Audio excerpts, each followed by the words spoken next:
صدیق اکبر وہ ہیں کہ جن کے گھر میرے نبی دولہا بن کر گئے اور صدیق کو یہ مقام عطا فرمایا۔ علی المرتضیٰ وہ ہیں کہ جو دولہا بن کر میرے نبی کے گھر گئے اور نبی نے مقام عطا فرمایا۔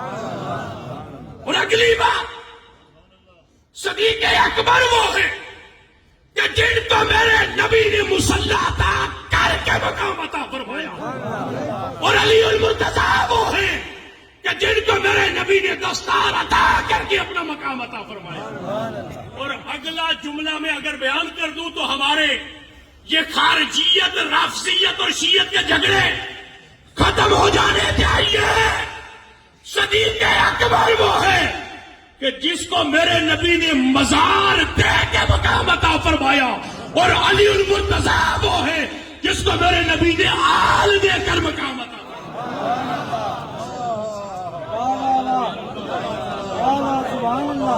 صدیق اکبر کو مزار دے کر مقام عطا فرمایا اور علی المرتضیٰ کو اپنی آل دے کر مقام عطا فرمایا۔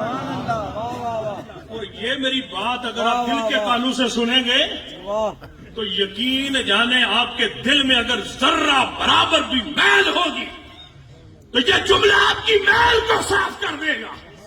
اور جس کے دل میں میل ہوگی آپ کا دل کبھی بھی اس کے لیے کشادہ نہیں ہوگا۔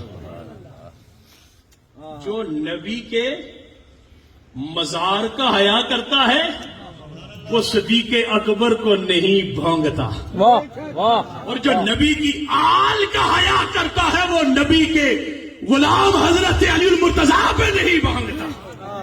اور ہم نقش بندی، مجددی، قاسمی، زاہدی، فاروقی، ہم تو وہ ہیں جن کو اپنے پیر خانے سے مزار کا حیا بھی ملا ہے، آل کا حیا بھی ملا ہے۔